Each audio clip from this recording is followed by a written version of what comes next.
Hey, what's going on, guys? This is the SS Ultimate Goku. Back with another video. And today I'm going to be doing my RWBY Volume 5, Chapter 4, Episode 4 review. It is called The Lightning the Fire.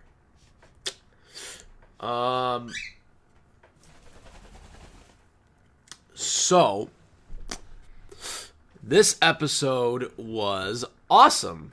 I loved this episode. This was probably my favorite episode of the season, of the season so far, because 90% of it was Yang.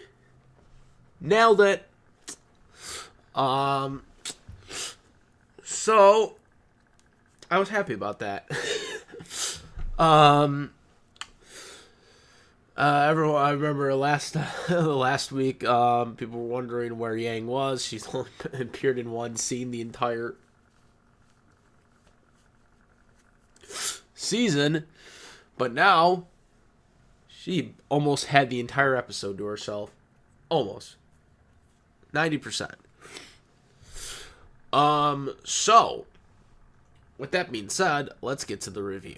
So, the episode starts off with Yang on the Bumblebee motorcycle, which, by the way, for you ship people out there, Neptune was on the Bumblebee before Blake.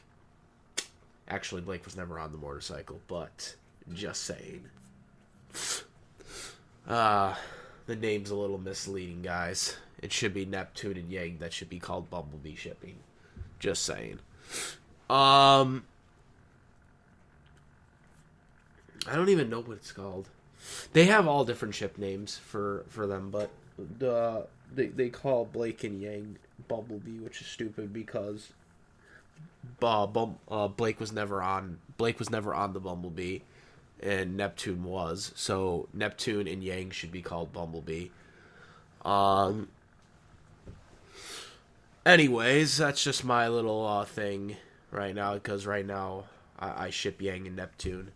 But if I had to ship them with anyone right now. But anyways, so let's get this going here. Okay, so anyways, the person that's on Bumblebee is that thug that Yang basically punched literally his tooth out.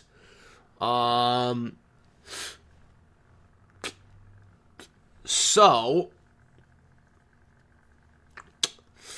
anyways, he is basically directing Yang to the where Raven's hideout is, because apparently he's affiliated with Raven. So he's taking him to his hideout, and then he lets her off, and, because it's the place now, and then he's like, oh, you just basically fell into my trap. They got all these people here, all these other thugs ready to take out Yang, and then Yang just, opens her, one arm out, and I guess her robot arm automatically has it, and so loads up, starts, I don't exactly know if she had one though. She had the punch thing. Well, I mean, it's a metal arm, so I mean, I guess she can punch without it, but I don't know how she shoots out missiles without the actual missile launcher thing that she uses for her arms. So Yang just beats the crap out of them. After he basically tells her that, yes, this is all that's here. And the person's just like, who are you? And it's like, she's like, I can't see Raven or whatever. And, well, she is my mom. Or Raven's gonna kill you. He said Raven's gonna kill you, and he's like, and Yang's probably like, or Yang was like, she probably will, but she is my mom after all. And he's like, she's gonna kill me. And then he just falls right down. I thought that was kind of hilarious. I kind of did that.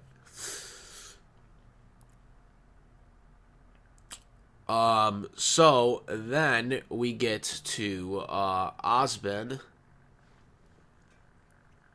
and Team Ranger, and they're basically, or he's basically having them train.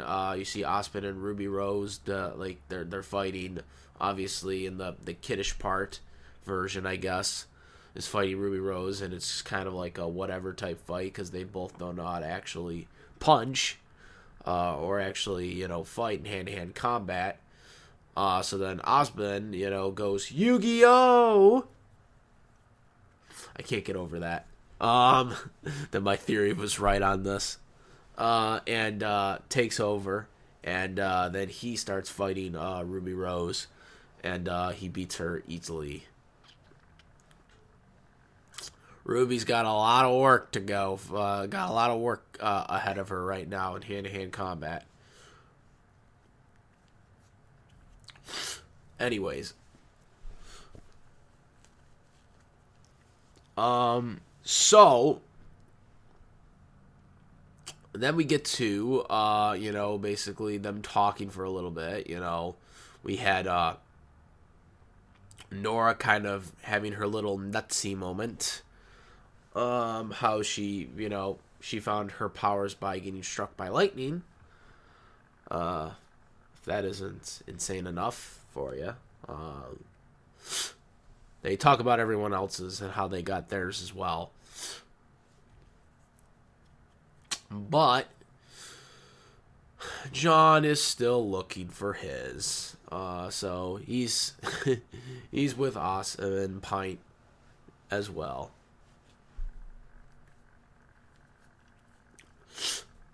So we'll see what happens with them. But that was basically all we had for the Team Ranger gang. And then it goes back to Yang, who Yang is now being escorted by all the goons that try to knock her out. They magically get up and have bruises still on them. And they're escorting Yang to see Raven. So come up, and then you see Raven come out. She has her mask on, and then she takes it off. She talks to Yang. We find out a lot of interesting stuff here about Yang and Raven. Yang obviously reveals that she is only here because she wants to meet up in Mistral with Ruby Rose, who is her sister, obviously, and she just wants Raven to use the portal thing that gets her there, because she can transport a portal to her brother, which Qrow is with Ruby Rose. So that's why she wants. That's why she came to see Raven, not because she wanted to know anything about Raven. She just wanted to see her sister, so she thought she could get there easier with the portal there. What a turn of events that was. So yeah. It makes sense in my opinion because, Yang doesn't really like Raven because she abandoned her. So, makes sense to me.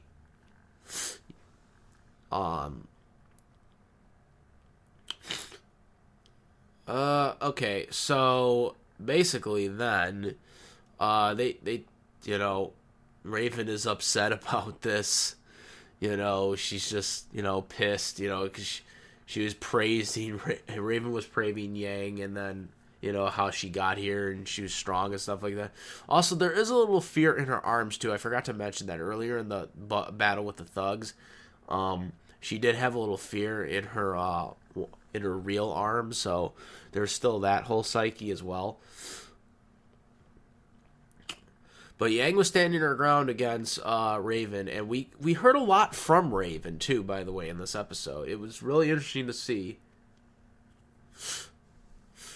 the way she was talking.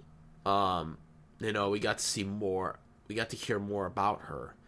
And she said something interesting that, if Ruby Rose, Yang's sister, is with Qrow, then she's a lost cause. She talked about different things about, things about Qrow that we might not know yet.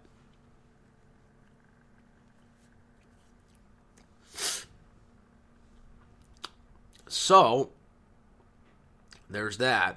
While this is going on, Weiss, who's still kidnapped by Raven, is about to, use this icicle soldier thing as a, way to escape, but she was going to do it secretly.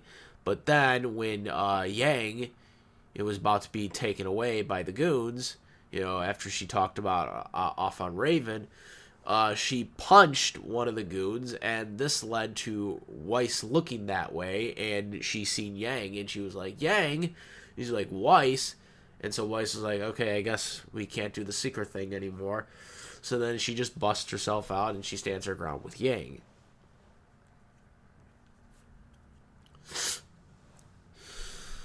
Yang's like, well, what are you doing here? And was like, I was kidnapped. And Weiss was like, what are you doing here? I was confronting my mother. He was like, she's your mother? And Weiss was like, your mother kidnapped me? And then Yang just looks at Raven, and he's like, you kidnapped Weiss?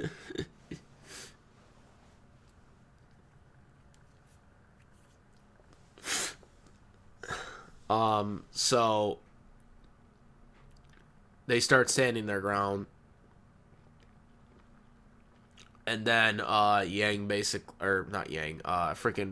Raven basically tells them hold off, and they said if you really do want to come to Mistral, with me. I have a story basically to tell you or tell you the truth, I guess, type story. So it'll be interesting to see what Raven thinks of Qrow and what's Raven's perspective. This is going to be very interesting. The episode does end, by the way. They end it like that. So you're going to have to wait until next week to see what Raven has to say. Or at least I hope it's next week. I hope they don't go to Blake or something like that. They'll go to like someone else and focus on someone else for the next episode. I actually hope they actually next week talk about this, because I'm really looking forward to hearing what Raven has to say about her perspective on this. Now, this is the first time that we really get an idea about Raven. Raven's mostly been a mystery for the most part. We've heard a couple of things when she's talked with Qrow, but that's really about it. We don't really know if she really is a real villain or not. She's really been a mystery, and the next week's episode is going to be crucial to determining whether she really is a villain or not. Because she's clearly not, at least I don't think, on Salem's side. I don't think she's affiliated with with them. Or at least I don't think they are. I could be wrong about this, but from what it looks like is she's not, because if she was, then why would she have the Spring Maiden? And if she did have the Spring Maiden, why didn't she send her Salem's way? Obviously, Salem didn't know about the Spring Maiden because they found out the information by Qrow. So obviously, Raven's gang is not affiliated with Salem or any of the, White Fang or whatever. They can't be affiliated with that stuff. So they're really their own thing, really. So it's really interesting to see what their perspective on this is, because she is really insisting that Qrow is, essentially a lost cause, which I'm sure from our perspective, from the viewers' perspectives up to this point, we have always viewed it as Raven being a lost cause because she, abandoned everyone. So, including Yang, because Yang's her daughter. So, it'll be interesting to see how they go about this on what Raven's perspective is to everyone at this point. Well, yeah, the next episode we might get like freaking Ranger because we only got Ranger for one scene. But I'm really hoping that next week's episode they talk about this because I don't want to wait 2 weeks for this. I want to really hear about what's going on with Raven here. And most importantly, the Spring Maiden, who, based on the intro, everyone has speculated that, though it hasn't been officially confirmed yet, that woman with the black short hair is, in fact, the Spring Maiden. Though, up to this point, technically, we haven't seen her powers being used yet. They're supposed to have, some eye powers. For example, Cinder had the orange eye glowing thing. I imagine for spring they're going to have some pink or something. Considering the fact that spring is the season where flowers are supposed to bloom, so I'm assuming they're going to have pink. Summer's supposed to have green eyes, and winter obviously would have blue. So that's just what I'm theorizing, that her eyes are going to be pink. But based on her appearance, it wouldn't seem that way to probably all you people listening to this. Because she has a tomboyish type look to her, if she is the Spring Maiden, since technically it hasn't been confirmed yet. But based on the intro, I'm pretty sure it is her because she was standing right in front of Cinder, who is currently the Fall Maiden. So,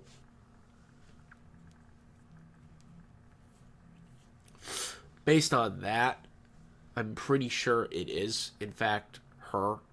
But we'll find out. Hopefully in the next episode, if not the next episode, 2 weeks from now, we will find out. I hope they continue from where they left off. And they explain this because I really want to hear more about Raven and what her stancing is on everything. But Weiss and Yang have reunited. Also, I forgot to mention when Yang and Weiss did confront each other after the whole battle thing was over with and they stand their ground. Weiss did hug Yang. It was not, and first and foremost, it was not a romantic hug. It was, a reunion hug that they hadn't seen each other because they're friends. So please do not read into that. It's just a reunion hug because I know that there are Yang Weiss shippers out there. Believe it or not, there are. I'm sure they're gonna be like, oh my god, but it wasn't like that. It was a reunion hug. They hadn't seen each other for a long time. They're friends, so that's why it was like that. It had nothing to do with the ship or whatever there. So just putting that out there because I know some people are going to be all on that. So something that shouldn't be read too much into, but just had to point that out. So that's about it for this week's episode for RWBY. Comment, rate, let me know what you guys think. Let me know what you guys think's coming up very soon, or what you think will be happening in the coming episodes. What do you think Raven's backstory is, or what do you think Raven's justifiable of saying why Qrow is a lost cause or whatever from her perspective or viewpoint. Yeah, that's all I gotta say. Comment, rate. If you like this video or my other videos, please subscribe. All my other reviews are on my playlist. And I'll have last week's episode link in the description box as well. And that's about it, guys. I am the SS Ultimate Goku, and I'm out of here. Nailed it! Peace.